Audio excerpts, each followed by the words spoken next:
Es Radio Almería presenta El Chester, con Yelmo Cines, Centro Comercial Torre Cárdenas y Ejido Motor.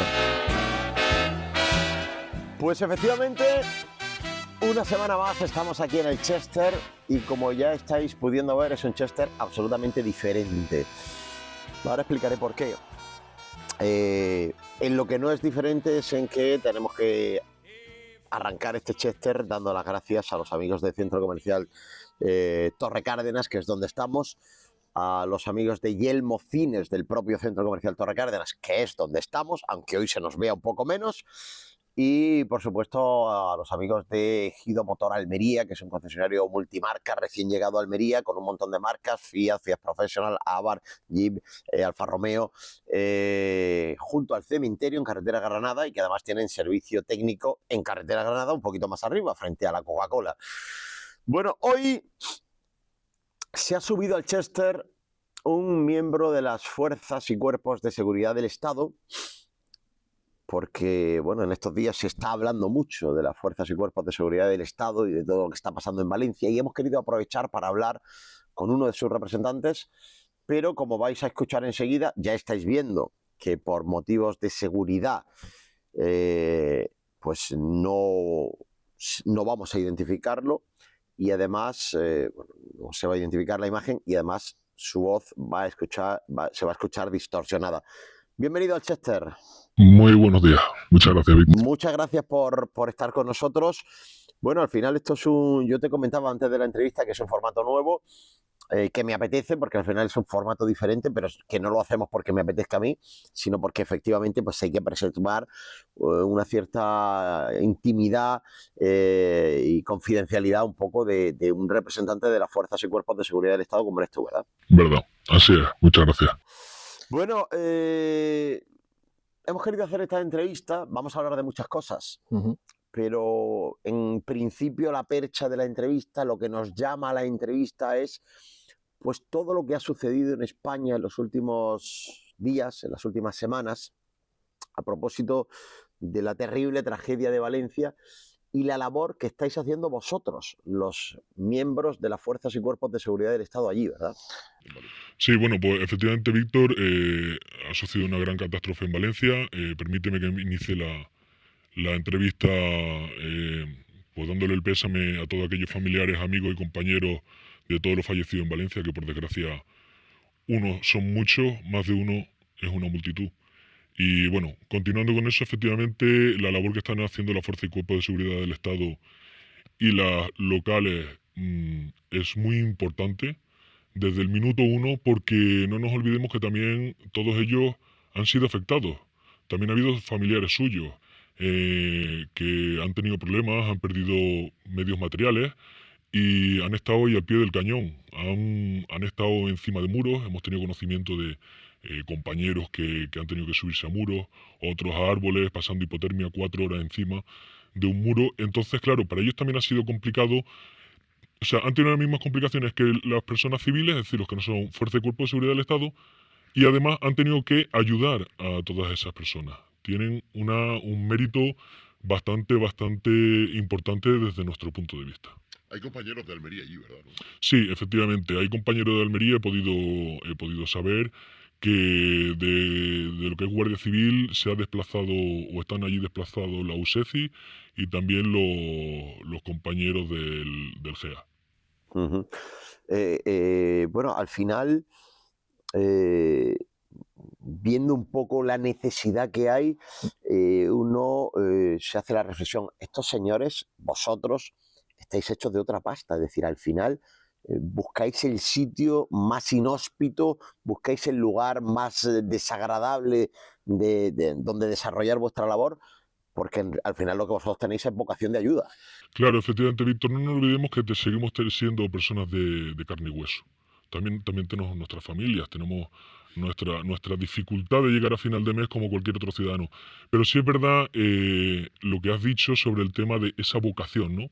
Al final lo que nos diferencia un poco en nuestro trabajo del resto de trabajo es aunque nosotros estemos afectados, tenemos que sacar fuerzas para que al vecino, a nuestro vecino, a nuestros amigos, a aquellas personas que no conocemos, tenemos que ayudarlos en las situaciones difíciles. Tenemos que velar siempre por su seguridad. O sea, es algo fundamental, algo intrínseco que tanto para policía como para Guardia Civil, es algo que nos inculcan desde que entramos en las academias, cada uno en su respectiva academia, y bueno, y que también lo sentimos, claro, lógicamente, porque te pueden enseñar muchas cosas, pero si realmente no lo llevas dentro, al final no eres capaz de sacar esa fuerza extraordinaria, o sea, extraordinaria, no solamente física, sino mentalmente, porque también no nos olvidemos que también hay que sacar una fuerza mental bastante importante. La verdad que tengo que decirte, tengo que volver a agradecerte que estés aquí, porque esta entrevista me apetece mucho, porque además, bueno, yo sé que vosotros, se te identifique quién eres o no, os debéis a una serie de códigos y estoy convencido de que vas a cumplir vas a contemplar un estricto cumplimiento de esos códigos, pero al final también este formato nos permite pues hablar con cierta claridad sobre asuntos. ¿Cómo está siendo? Yo sé que vosotros internamente tenéis vuestros canales de comunicación. ¿Qué os llega? ¿Cómo está siendo la vida en estos días de tus compañeros que han decidido ir a Valencia? A ver, la vida allí es muy complicada, porque claro, a nosotros nos llegan información por un lado y por otro, es decir, tanto de un cuerpo como de otro, ahora que la policía también la han desplazado allí, ¿vale? Entonces, allí tenemos dos tipos de compañeros, unos que lo han vivido o sea, lo han sufrido y lo han vivido desde el primer momento, es decir, son las dos cosas, y hay otros compañeros que simplemente lo están viviendo. ¿Por qué? Porque son compañeros que se han desplazado hacia Valencia, tanto como Policía Nacional como Guardia Civil. Y es verdad que tanto unos como otros nos llegan noticias bastante duras. Es decir, una de las palabras que más se repite es que una cosa es verlo y otra cosa es vivirlo. Con esto, ojo, con esto no quiero hacer una alarma social, ¿vale? Porque no hay que alarmar socialmente, pero es como todo en la vida. Siempre cuando te cuentan algo es muy distinto a cuando uno está en el sitio y lo revive. Nos han contado historias muy duras, como he explicado antes, compañeros desde el principio que han estado subidos a árboles, a un muro. De hecho, uno de ellos nos llega la historia de que uno que estuvo en el árbol, pues bueno, estuvo con un niño, con una niña. Ahora mismo el dato me baila un poco porque tengo muchos datos en la cabeza. Y estuvieron 4 horas con hipotermia y aguantaron encima de un árbol. O sea, es algo que nos llega de que lo han sufrido de primera mano, ¿no? Ahora también nos están llegando ese revivir, ¿no? Ese fénix de los propios compañeros, porque al final son como ave fénix, como cualquier persona, te hundes, te vienes abajo porque ves el desastre que se ha producido, pero lo que estábamos hablando al principio de la conversación es eso, es que tienes que sacar ánimo para arriba y seguir luchando para poder defender a todos los compañeros, o sea, a toda la ciudadanía. Bueno, fíjate que, claro, estabas relatando ese momento de la mayor intensidad de la tragedia, ¿no? Cuando se produce la riada, que hemos visto imágenes escalofriantes y que algunos de tus compañeros las han vivido, como estás describiendo. Pero luego está el momento del día después, ¿no? De la llegada allí, de los refuerzos, de la gente que a lo mejor está destinada en Almería, pero ha decidido ir hacia allí y prestar su ayuda allí. Y también nos cuentan cosas dantescas, ¿no? De falta de alimentos, de falta de suministros. ¿Cómo está siendo el día después de la tragedia para vosotros? A ver, para nosotros el día de la tragedia está siendo al fin y al cabo como para cualquier ciudadano en Valencia, ¿no? Allí cuando falta para todo el mundo. Si bien es cierto que tenemos puestos de mando y hay una distribución logística, al final no es tanto, Víctor, la necesidad a lo mejor de alimentos, de agua, cuando estás viendo tanto sufrimiento, ¿no? O sea, ahí lo peor que nos cuentan es lo que se ve, el tema psicológico, ¿no? Ver tanto desastre, tantas pérdidas materiales, cómo la gente está desesperada en la calle, eso creo que es lo más importante, más que a lo mejor el tema de falta de alimentos, porque eso al final uno saca fuerzas, tanto fuerzas del Cuerpo de Seguridad del Estado como los propios, como la propia población de Valencia. Por cierto, los que están yendo desde otras provincias, ¿lo hacen de manera voluntaria o cómo se organiza esto? A ver, en un principio, bueno, de hecho, en Guardia Civil hubo asociaciones que sacaron un comunicado donde efectivamente se prestaban voluntarios, ¿vale?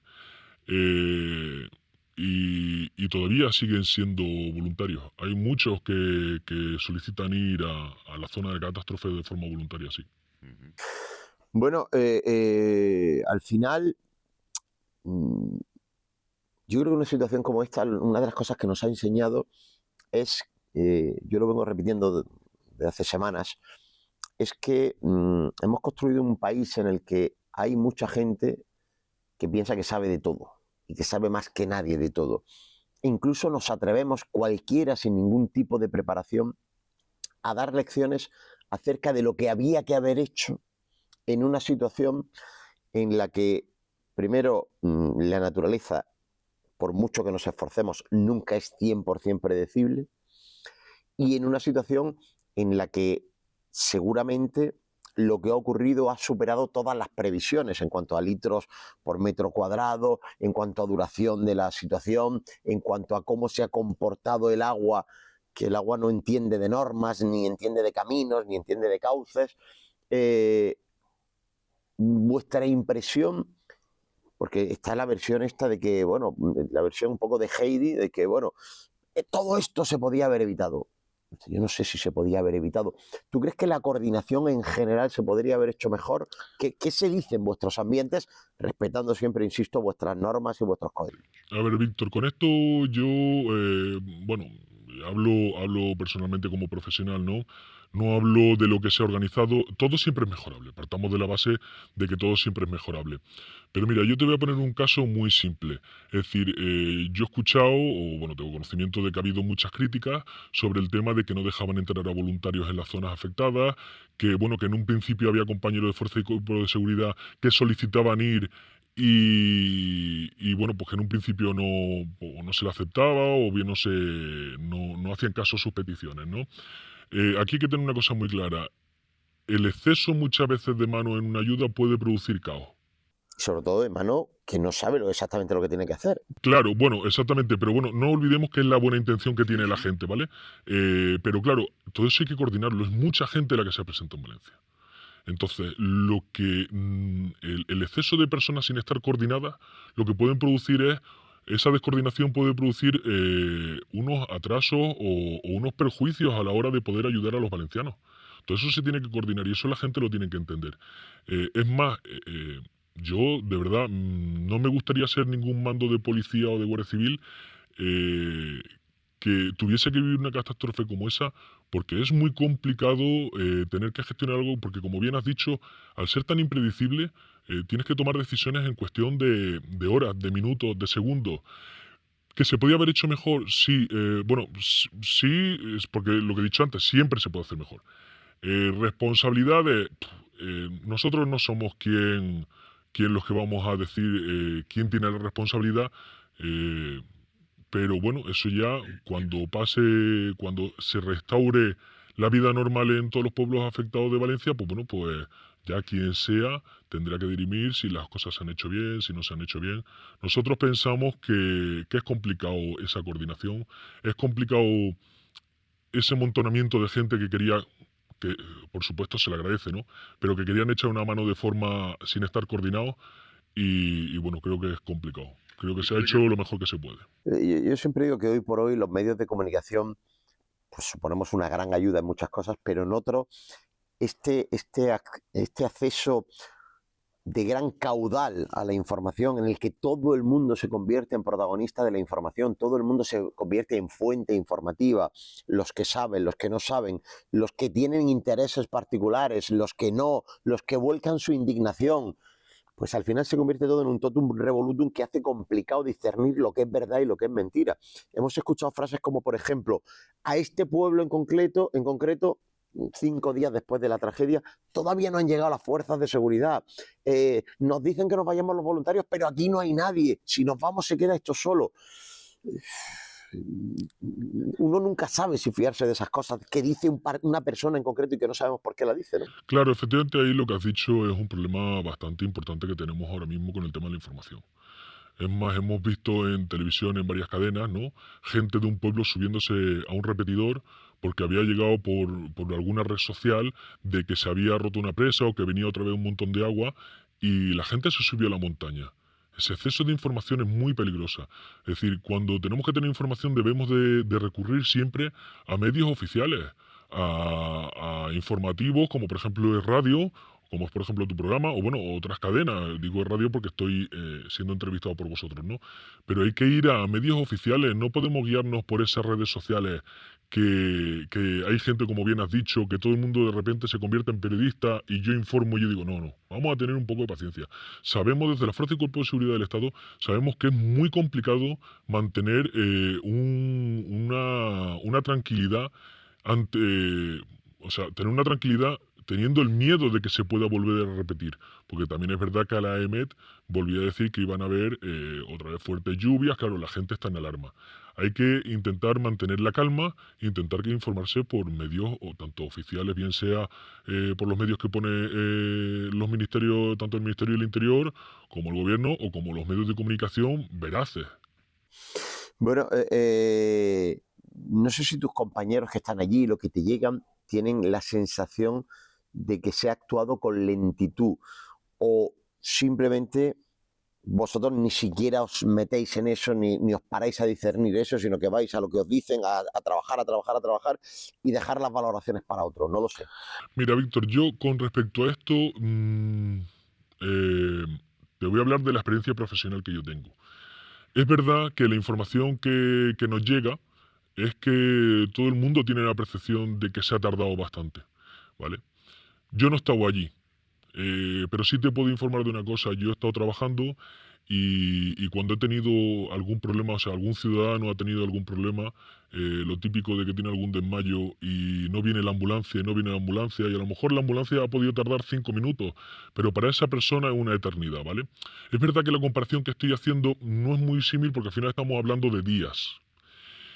Pero hay que ponerse también en la piel de los que están, de los que tienen que ordenar, mandar y dirigir. O sea, creo que es complicado. Se podían haber, vuelvo a repetir, se podían haber hecho las cosas mejor, más rápidas. Desde mi punto de vista, sí. La percepción que tienen los compañeros y de los tanto unos como otros, me refiero a Policía Nacional y Guardia Civil, es que a lo mejor se ha habido una pequeña lentitud en la respuesta a los que se estaban presentando voluntarios. Porque incluso había policías nacionales también que estaban presentándose voluntarios para poder asistir a las zonas afectadas. También habían policías, sabemos que habían policías locales de Valencia que estaban a 1 kilómetro solicitando que ir de forma voluntaria. Pero claro, ahora yo permíteme, Víctor, que lance una pregunta. Si tú y yo fuésemos mandos de policía o de guardia civil y aceptásemos esa ayuda de forma inmediata y a esos compañeros se terminan ahogando o a esas personas civiles que se presentaban voluntarias de forma inmediata les ocurriese algo que se ahogase, que pudiesen tener alguna desgracia, estaríamos hablando a lo mejor de una irresponsabilidad de no haber esperado para poder prestar la ayuda. Pues sí, esto es lo que pasa cuando se pregunta, ¿no? Y se ven diferentes prismas acerca de un mismo asunto. Te voy a hacer una pregunta ya casi para cerrar este tema, porque quiero hablar de más temas contigo. Ujú. Te voy a hacer una pregunta que yo creo que no me vas a poder responder, por tu situación y por tu obediencia debida a los códigos a los que antes me refería. Pero yo tengo que hacerte la pregunta porque es mi trabajo también, ¿no? Y por supuesto respeto si ni siquiera quieres entrar en la valoración. Pero cuando tú oyes la frase, si necesitan ayuda, que la pidan, ¿cómo te sientas? Efectivamente, Víctor, como bien has dicho, hombre, si yo, yo te voy a decir una cosa. Si yo, te voy a poner un ejemplo de mi casa, ¿no? Porque al final yo también tengo familia, todos tenemos familia. Si mi mujer me ve agobiado con mi hijo, con mi hija o con los hijos que yo tenga, y me ve agobiado y me ve que estoy desesperado y a mí me contesta, si necesitas ayuda, pídemela. Hombre, a mí me molestaría, ¿vale? A mí me molestaría. Si bien es cierto, pues que a lo mejor no tampoco es comparable el ejemplo. ¿Por qué? Porque habría que ver, bueno, hay que ver el contexto en el que se dice. Y entonces, como me vas a permitir que como yo no he visto el contexto en el que se ha producido, pues en ese caso en concreto que me estás comentando de las palabras del presidente del gobierno, me voy a acoger A tu derecho a no declarar. a mi derecho a no declarar. Bueno, realmente has dicho más de lo que yo esperaba, fíjate lo que te digo. O sea, que yo te lo agradezco y espero que no te siente mal que te haga esta pregunta, porque demasiado te debemos que hayas querido estar hoy aquí, un poco en representación de muchos compañeros y para contar cosas, no tanto para opinar, sino más bien para contar cosas. Bueno, tú perteneces a los cuerpos y fuerzas de seguridad del Estado en Almería. Voy a cambiar un poco de tema porque además si no nos quedaremos sin entrevista, sin tiempo y quiero tocar otros temas contigo. ¿Cómo estáis en Almería? ¿Cuál es la situación vuestra? ¿Cómo estáis de atendidos, de bien dotados? Se oyen también muchas veces muchas cosas. Por aquí, por nuestros micrófonos, han pasado algunos representantes vuestros pues, para demandar cosas. ¿Cómo estáis? Bueno, pues aquí entramos en dos distinciones, ¿no? Primero una zona de Policía Nacional y otra zona de Guardia Civil. En Policía Nacional, pues bueno, tanto como Policía Nacional como en Guardia Civil siempre hay carencias, ¿no? Una de las carencias muy reclamadas es el tema de falta de chalecos antibalas, ¿vale? Es una cosa bastante importante que sí se detecta que habría que invertir un poquito más en chalecos antibalas. Así, hablando con compañeros tanto de Policía Nacional como de Guardia Civil, es algo que nos afecta a ambos cuerpos. Y bueno, con respecto a instalaciones, sabemos todos que no podemos comparar Policía Nacional con Guardia Civil. Guardia Civil en ese sentido es verdad que tiene mucha mayor deficiencia. Hay verdaderos acuartelamientos aquí en Almería que, si bien se está trabajando desde la comandancia de Almería, por lo que tengo entendido, se está trabajando en poder arreglar o mejorar las condiciones de los guardias civiles. Sí que es verdad que hay bastante deficiencia. También es decir que de Diputación o desde los gobiernos se está tramitando, por ejemplo, tenemos el cuartel de Níjar, que por lo que me llega no sé exactamente en qué situación está, pero que ahí había trámites y bueno, que se podría mejorar. Se podría mejorar y sobre todo en vehículos. Para la parte, o sea, para los compañeros de Guardia Civil, hay vehículos verdaderamente que necesitan una renovación. Necesitan mejorar, como se decía en el colegio, ¿no? Se habla mucho, insisto, vuelvo otra vez a lo mismo, ¿no? Volvemos a ese caudal de información que muchas veces no sabe uno de dónde sale, ¿no? Pero se habla mucho de la situación de Almería en relación a la seguridad. Sabemos que hay provincias donde determinados factores pues las convierten en zonas de mucho riesgo, pues todo el tema en Cádiz con el narcotráfico, las narcolanchas, etcétera. Siempre se habla también de determinadas zonas de España donde actúan determinadas mafias. ¿Cómo está Almería en ese aspecto? Es decir, seguimos siendo aquella provincia que pensábamos segura, donde no había grandes problemas, pues bueno, pues la convivencia típica, o empiezan, digamos, los malos, por así decirlo, a venir por aquí y a sentarse en Almería, como algunos dicen. Bueno, esto es un tema bastante complejo porque está claro que al final cuando hay una zona conflictiva y se remueven un poco los cimientos, al final hay que buscar, o bueno, no nosotros, el malo, por así decirlo, ¿no? Tiene que buscar otras vías. Yo no te puedo asegurar ahora mismo si Almería está yendo a peor o está yendo mejor o estamos igual. No sería capaz de decírtelo ahora mismo. Si bien es cierto que efectivamente eso es indiscutible, se ha visto que hay más narcolanchas en nuestras costas, pero no podría ahora especificarte exactamente si realmente nos está afectando a la seguridad de la provincia de Almería. Eso ya sería un tema que, bueno, por base a estadísticas, habría que tirar sobre de delincuencia en la provincia. Bueno, el tema de las narcolanchas que yo he mencionado y tú has mencionado ahora también en tu respuesta, es un tema que durante muchos años ha permanecido ahí bajo un magma más o menos oculto. Se hablaba poco a nivel público, por lo menos a nivel nacional. No sé si en Cádiz se hablaba mucho más que en el plano general. Pero claro, de repente suceden unos hechos que vuelvo otra vez a la proliferación de información, incluso son grabados en vídeo y que hemos visto todos con el asesinato de esos compañeros vuestros de las fuerzas y cuerpos de seguridad del Estado, y al final pues es un tema que ahora tenemos muy presente, ¿no? ¿Tema para preocupar? Entiendo que sí, ¿no? A ver, siempre ha sido para preocupar. Es decir, el tema del narcotráfico es un tema que siempre ha sido para preocupar. Porque el problema del narcotráfico es que termina afectando a más gente. De hecho, yo diría que es uno de los problemas que, como mueve tanto dinero, es en el que la gente casi se arriesga más, ¿no? Y donde los tentáculos a lo mejor de los narcotraficantes se pueden extender más largo.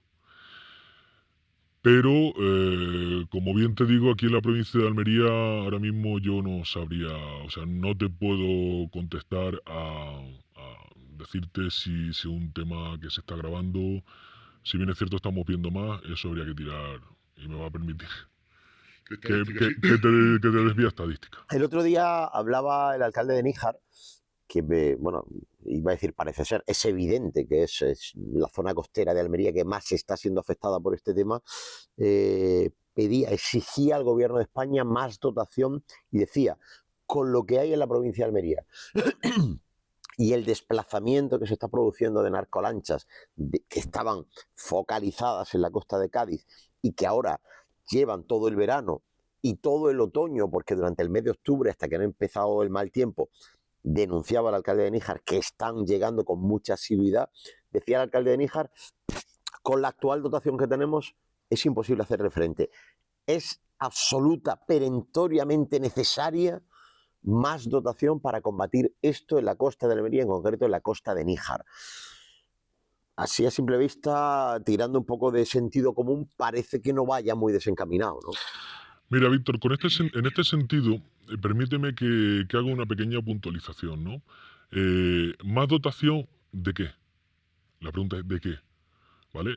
Estoy de acuerdo, pero claro, es que si las narcolanchas están en mitad del mar, por mucho que dotemos de más policía o más guardias civiles de Almería, no van a ir a nado contra esas narcolanchas. Es decir, hay que ver dónde sería necesario. ¿Dónde es necesario? Pues un servicio. O sea, muy sencillo, en el servicio marítimo de la Guardia Civil. Ahí, que son los que están en el mar. Los compañeros de Guardia Civil, los que están en el mar, de nada nos vale tener a 7 policías en Almería vigilando una costa y a otros 7 guardias civiles en Cabo Gata o en Níjar o donde sea vigilando otra costa si no son capaces de llegar. Entonces, ¿qué dotaciones? Hay que ver, vamos a empezar por qué dotaciones tenemos la Fuerza y Cuerpo de Seguridad del Estado, ¿vale? Y cuáles son las necesarias.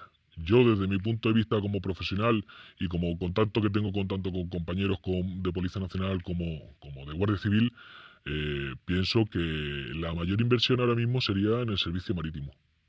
Servicio marítimo que bueno, pues que requiere unos medios muy caros, porque al final unas embarcaciones del servicio marítimo de la Guardia Civil son bastante caras, caras, que llamamos caras, un precio elevado, ¿vale? Que pueden ser baratas, pero es mucha cantidad de dinero. Entonces, eso es lo que hay que dotar a la Fuerza y Cuerpo de Seguridad del Estado, de medios para combatir eso. No por más llenar los cuarteles o las comisarías de Policía Nacional vamos a combatir más eso, no, porque el problema lo tenemos en el mar. Bueno, pues llevamos media hora hablando en este Chester tan especial, tan diferente, y tenemos que terminar. Y yo evidentemente tengo que terminar no solo agradeciéndote a ti que hayas querido estar aquí, sino también agradeciendo a todas las fuerzas y cuerpos de seguridad del Estado la labor que hacéis. Y lo voy a hacer con una anécdota. Creo que esto nos pasa a muchos. Al final, cuando uno va por la carretera y de repente un agente, sea un policía local o un guardia civil, que son normalmente los que atienden al tráfico, pues se aproxima, uno, aunque vaya haciendo las cosas bien, se pone firme y dice, ostras, a ver si me van a multar, ¿no? Es un poco, a mí me pasa y creo que le pasa a mucha gente. Pero lo que también me pasa a mí es que una vez que pasa ese susto inicial, uno dice, bueno, en principio, si no estoy haciendo nada malo, no me van a multar, y si estoy haciendo algo malo, espero que me multen porque me lo merezco. Pero más allá de mi caso puntual, sería imposible hoy en día pensar en un mundo sin vosotros. Así que yo quiero agradeceros toda la labor que hacéis, aparte de agradecerte que hayas venido. Yo personalmente os agradezco a vosotros, los medios de comunicación, que os hagáis eco de todo lo que está sucediendo, que os hagáis eco de las condiciones que tenemos la Fuerza y Cuerpo de Seguridad del Estado. Y nada, y decir que siempre estaremos para los ciudadanos, tanto Policía Nacional como Guardia Civil, estaremos para los ciudadanos, para estar allí donde nos necesitéis y daremos nuestra vida por todos vosotros. Lo sabemos, os lo agradecemos y agradecemos también, como siempre, como cada semana, a Centro Comercial Torre Cárdenas, que nos permiten, bueno, que fueron los que hicieron nacer esta idea del Chester, a Yelmo Cines de Centro Comercial Torre Cárdenas y a Ejido Motor Almería, concesionario multimarca, junto al cementerio en carretera Granada, con servicio técnico un poco más arriba de la carretera Granada, frente a Coca-Cola. Muchas gracias y si no pasa nada, la semana que viene más.